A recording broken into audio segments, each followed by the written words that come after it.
Well, we hear a lot about the staggering number of people who lose their battle with opioids on a daily basis. We hear less about the number of people who enter recovery. In fact, some say peer support is what keeps those struggling with addiction in recovery.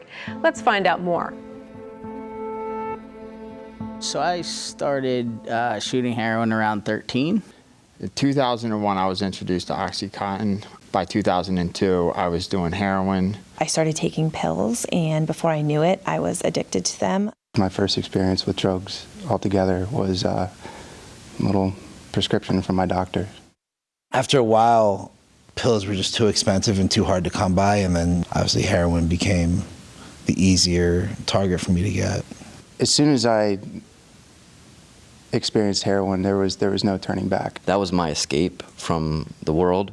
I remember doing heroin and thinking, like, this is it.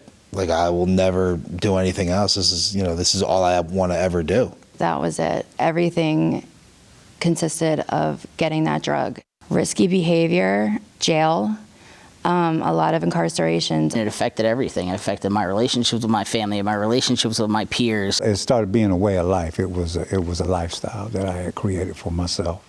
I've had 8 incarcerations. I used while I was pregnant. I was left all alone.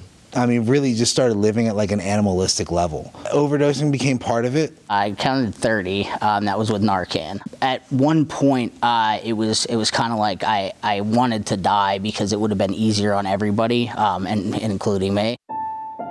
My name is Matt, and I'm a person in long-term recovery. And what that means is I haven't used a drink or a drug since November 9th, 2009. I'm Alex. I've been in long-term recovery since September 9th, 2016. August 11, 2016. January 19, 2010. September 3rd, 2004. November 4th, 2013. January 11th, 2014. April 30th, 2017. I started listening to people that were real about their stories and raw about their experience. And I met a gentleman named Chris who I kind of listened to what he did and watched the way he acted. I work at a treatment center, and like I see people from the recovering community come in on a daily basis and like sit down with somebody and they have that truth discussion, right? And for the first time, that other person sees that somebody else understands exactly what they're talking about. And as soon as they see that, something clicks, and then recovery begins, man. So when I met Dan, we just kind of sat down and we discussed the truth. Dan had reached out to me after I got clean and I was out of rehab and said, hey, look, I'm starting this thing. I'm doing this 100%. I'd like you to help out.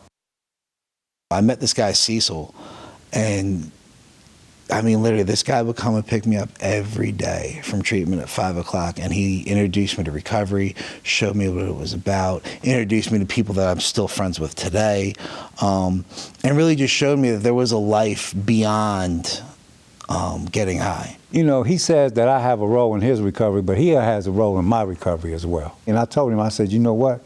If I can do it, you can do it. And we formed a relationship at that point. Matt coming in and sitting down with me and we would listen to music and just talk. For the first time, somebody that understood my pathway was there. He showed me what it was like to be there for somebody else. Okay, I'm done work at this time, I'm gonna pick you up and I'm gonna take you here. There are some people whose spirits we just connect to. I think the recovery community is booming. I think the biggest thing for me is that like I finally found like a place that I feel a part of something. I think the best way I've ever heard it described, it's like a shipwreck, right? Like everybody, on the shipwreck, you survive, right? And everybody goes their separate ways after, but like you put them in a room together, it's like, oh my God, it's so good to see you. It's so good to see how you're doing. You know what I mean? Like that love is something that it's very rare to find in other places. And that's something that just exists with us. The fact that there were people there when I came in to help me is what makes it important for me to stay. Because if we all got better and left, well, who would be there for the ones that are coming in next? For somebody that's just coming in, we are imperative. I mean, we set the example. So that's why it's important when you're new coming in the doors is to sit down, close this, open these, and sit and listen and watch. And you'll find somebody in there that makes sense to you, and that's who you gravitate to. In our process of struggling, there's been 1 or 2 people that were there for us, that loved us until we can learn how to love ourselves. And what we do is we try to pay it forward by doing the same thing. The more I do for others, the more it fills my spirit. And the more I stay connected, the more it keeps me grounded and keeps me in the recovery community. Life is really a blessing, right? Because, I mean, after sitting and thinking about all the things that I've been through and all the different situations that I've been around, I shouldn't be here. I feel like this is my purpose. I feel like I'm alive for a reason. I dodged many bullets, and I've been kept alive because of the fact that I'm meant to be here to inspire and create change for someone else. There is hope, and recovery is possible. The big thing is that we do recover. We do recover. We do recover. We do recover. We do recover. We do recover. Recovery starts with a call. Call 1-800-662-HELP or visit battlingopioids.org.